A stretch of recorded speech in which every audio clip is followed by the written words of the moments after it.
Agora a vivência de estádio realmente era diferente. Então eu fico imaginando hoje, para levar duas crianças e mais amigo e mais o sogro dele que ia com a gente, são R$1.000. O Teleco, né, ele tem, se não me engano, 256 gols, é isso? Isso, mais 249 jogos. Mais gol do que jogo.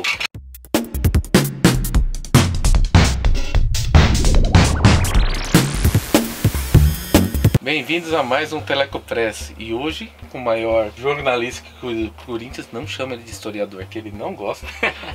Mas o Celso, né, ele é historiador. Quantos livros são, Celso? Olá, Teleco, tudo bem? Obrigado.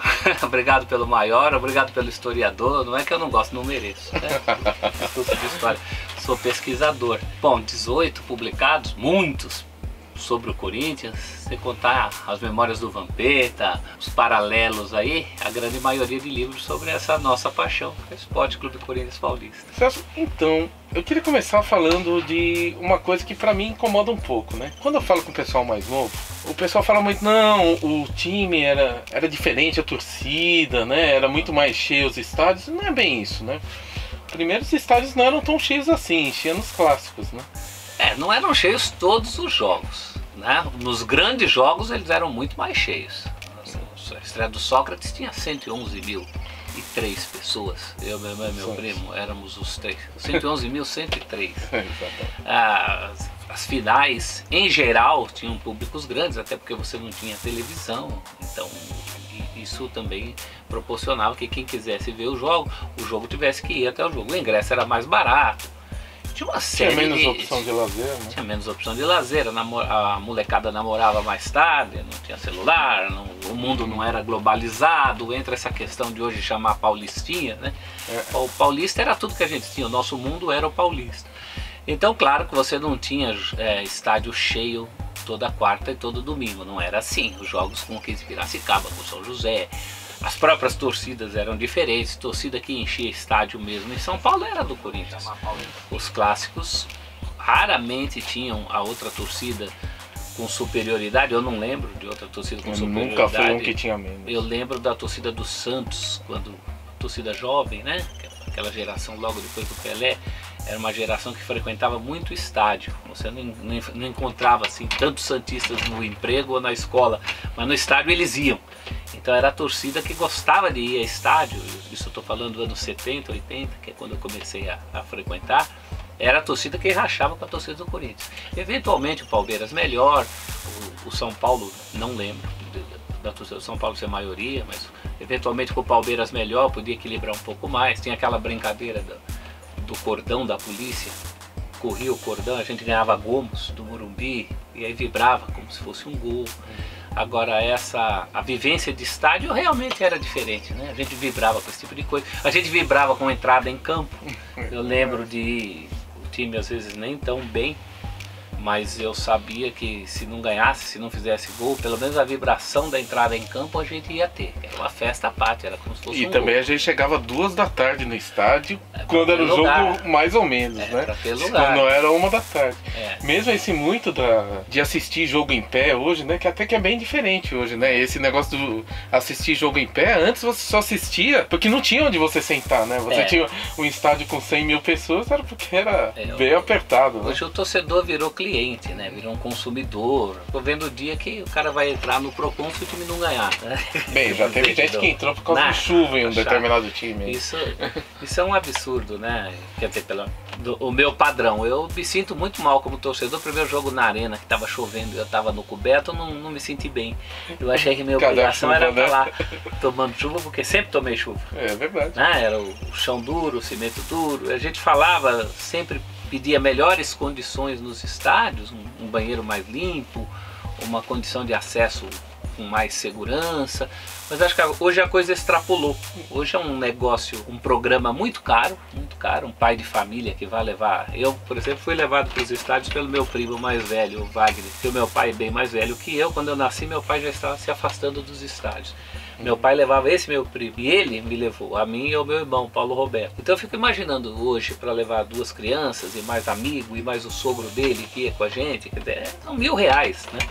Naquela época não era assim, era mais acessível. E quando você acha ingresso também, né? Que hoje, fora isso, todos os estádios são menores, né? Não é nem que eles são menores, né? Pararam de abarrotar tantos estádios, cada um tem sua cadeira, etc.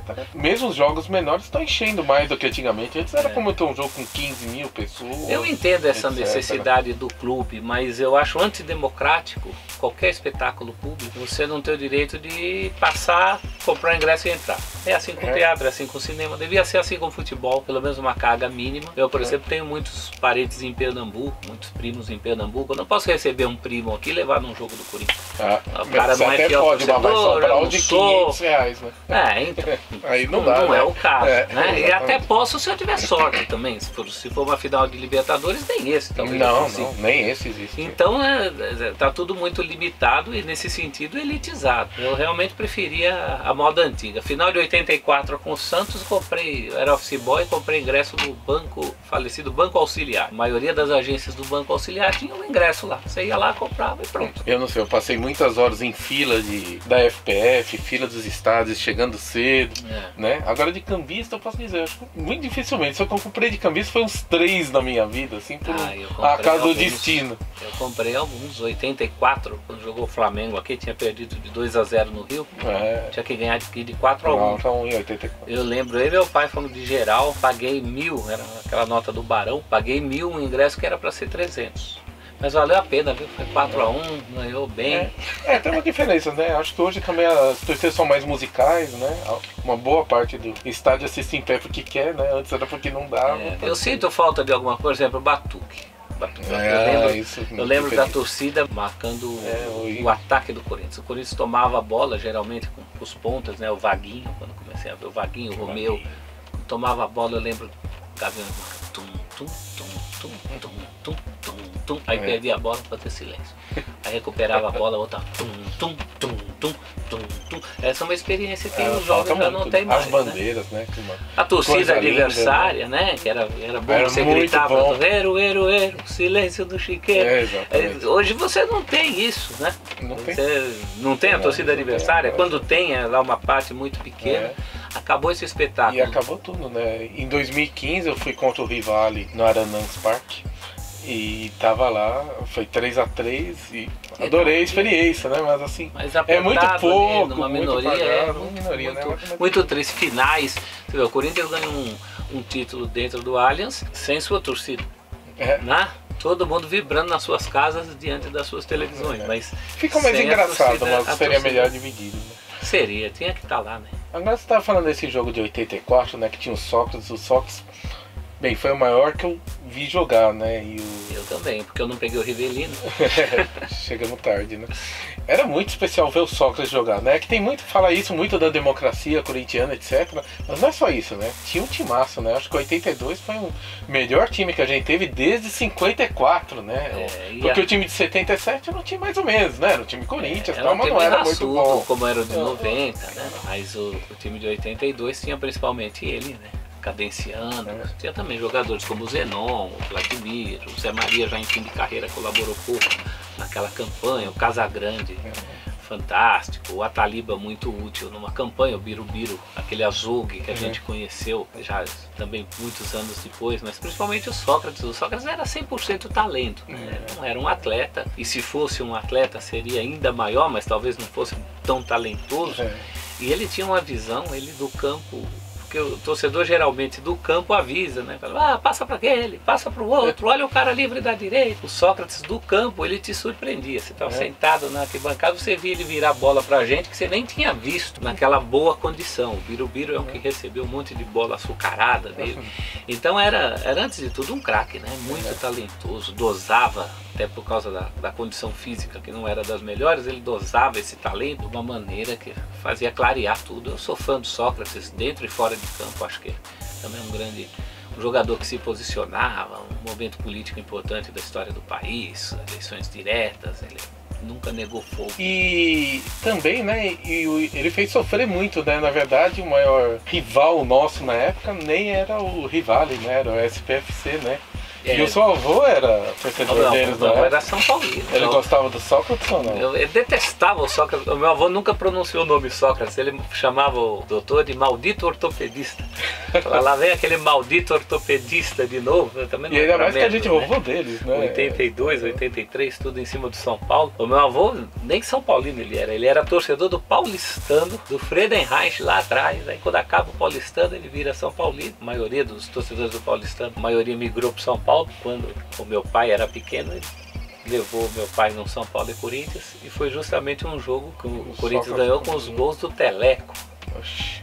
E aí o meu pai pequenininho falava pro meu avô: eu sou daquele, pai, eu sou daquele de calção preto. E aí que começou na nossa família essa questão com o Corinthians, muito por conta do Teleco, que você homenageia aí com um apelido Teleco, né? Então, e por sinal, né, o Teleco, né, ele tem, se não me engano, 256 gols, é isso? Isso, mais 249 jogos. Mais gol do que jogo.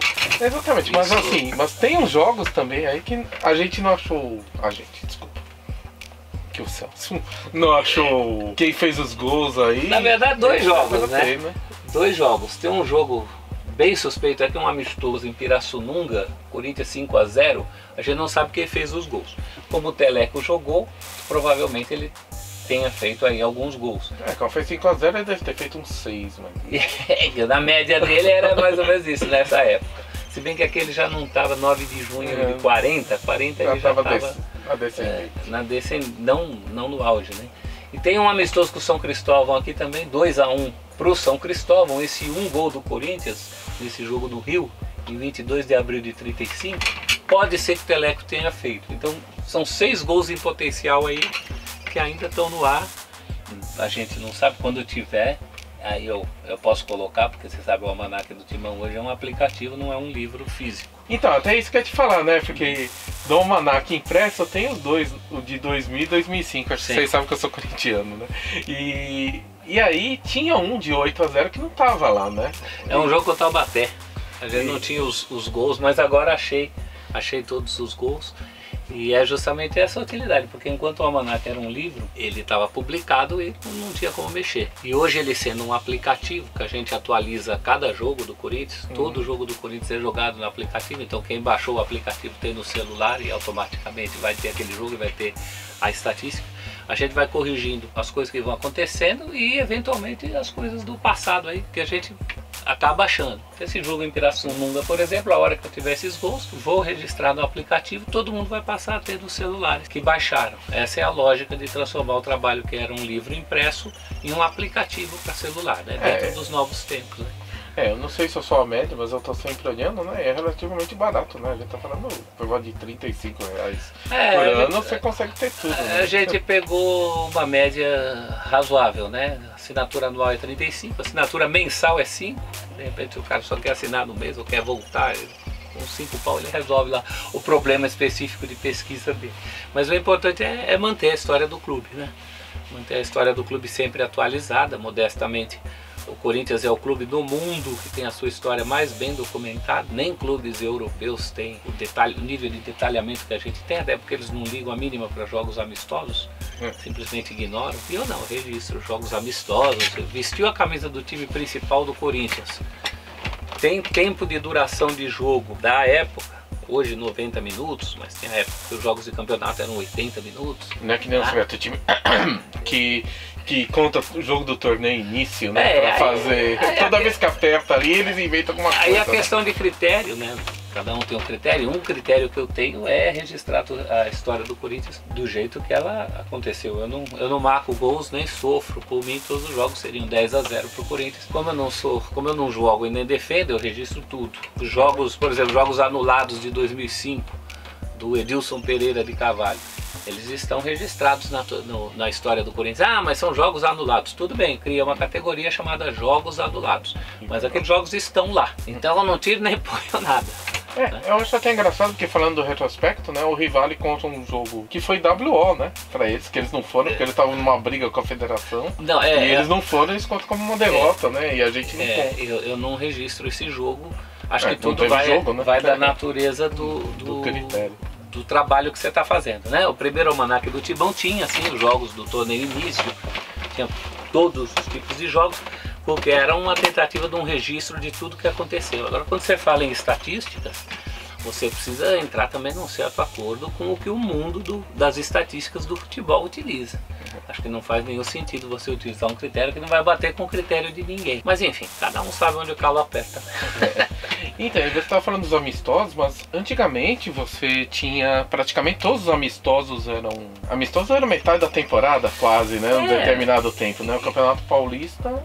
Começava em junho. Começava em junho, julho. E as pessoas fazem uma confusão muito grande entre amistoso e jogo oficial. O amistoso é um jogo oficial, ele não é um jogo de campeonato, mas ele é um jogo oficial, ele tem súmula, ele tem árbitro. Pode ser um pouco menos competitivo, mas não deixa de ser um jogo oficial. Em geral é, e a cultura do Brasil, do futebol no Brasil, ela leva em conta os amistosos. Não, e antigamente os amistosos eram mais pra valer do que hoje, né? O primeiro gol do Pelé foi num amistoso, contra o Corinthians de Santo André, quando jogou pelo Santos. Os 1000 gols do Pelé não estão amistosos. Tem inclusive jogos no Exército. Então, os amistosos fazem parte da cultura do futebol brasileiro, de uma maneira que, por exemplo, não fazem do futebol da Europa, mas eles são jogos oficiais, são jogos registrados. Além do que, tem uma questão muito afetiva desses jogos do almanac. Às vezes o primeiro jogo que a pessoa foi na vida foi um amistoso, então não deixaria de registrar os amistosos. O meu critério é ter árbitro, uniforme do Corinthians, ser o time principal do Corinthians. Por exemplo, o time atual sub-23, esses jogos entram numa parte que eu chamo de casos especiais, como entra o torneio início, eles estão lá registrados, ninguém diz que eles não existiram, eles só não têm o peso estatístico das partidas de campeonato e de amistosos. Outra coisa que eu queria falar, né, pra gente terminar esse negócio aqui, era a questão do Campeonato Paulista, né, que o Campeonato Paulista ele realmente começou a diminuir quando trocaram, né, colocaram o Campeonato Brasileiro no final do ano e o Campeonato Paulista no começo, né? Foi aí que ele começou a diminuir, tanto que hoje, sinceramente, é um torneio menor, né? Mas antes era o torneio, ninguém nem ligava para os brasileiros, né? É o tipo de coisa Lógico que você sempre quer ganhar qualquer campeonato, mas se você for olhar com a visão da época, ninguém ligava tanto, assim, o importante mesmo era o Paulista. Era né? A principal disputa do país era o Campeonato Paulista, né? Isso inclusive para times que disputavam outras coisas. O Santos do Pelé poupava time na Libertadores para jogar o Paulista. Era um outro, são coisas que a gente só vai percebendo quando vai ficando mais velho, né?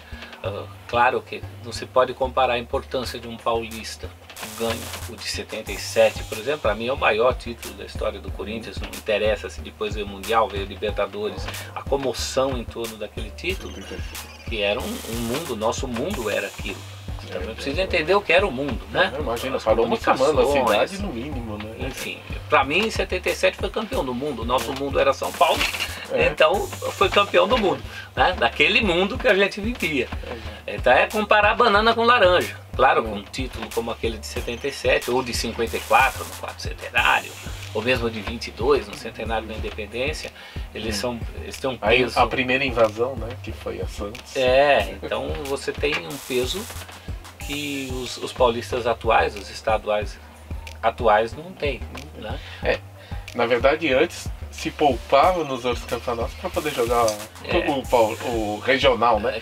A gente tá falando do Paulista, mas isso se repetia no país todo, sim, né? Carioca, Mineiro. Durante muito tempo na vida do Grêmio, o que interessava era o Campeonato Gaúcho, era o que o Grêmio tinha à mão ali. Que ele conseguia ganhar o Cruzeiro, né? O que eles tinham alcance. E também tem essa coisa dos centros menos desenvolvidos, né? São Paulo e Rio são centros desenvolvidos no futebol desde o começo da bola aqui. Os mineiros e gaúchos entram só a partir dos anos 60. Enfim, tem toda uma sequência de desenvolvimento do futebol no Brasil que precisa ser entendida, né? Não é simplesmente você dando uma canetada e transformando um título no nome de outro que você vai resolver essa questão. As coisas são o que são na época. Mesmo o Campeonato Brasileiro de 71 até 86 foi muito bagunçado, né? Era diferente. E mesmo 87 foi bom e depois bagunçou tudo de novo, só melhorou nos pontos corridos. Pelo menos até o começo dos anos 90, o peso do campeonato nacional e do estadual era equivalente, né? Você ganhava meio ano quando era campeão estadual. Essas coisas foram mudando e é natural que mudem, enfim, mas cada coisa a seu tempo com a importância que as coisas têm. E o Corinthians sempre teve, ao contrário do que falam os rivais, uma presença muito importante em todo tipo de campeonato. Quando a exigência era estadual, O Corinthians sempre foi um grande campeão estadual. Quando a exigência passou a ser nacional, demorou um pouquinho, mas depois o Corinthians se tornou um grande campeão nacional. Quando a exigência passou a ser internacional, o Corinthians também conquistou os títulos internacionais. Então é um time ao longo da história do futebol sempre muito constante nesse sentido dos desafios cumpridos, né? Bem, eu gostaria de ter aqui uma sequência, vocês podem esperar no Netflix. Vão ser 26 episódios em 8 temporadas. Mas por hoje acho que a gente vai terminar por aqui. Obrigado, Celso. Legal, eu que te agradeço, Teleco. Foi um prazer. E vai Corinthians!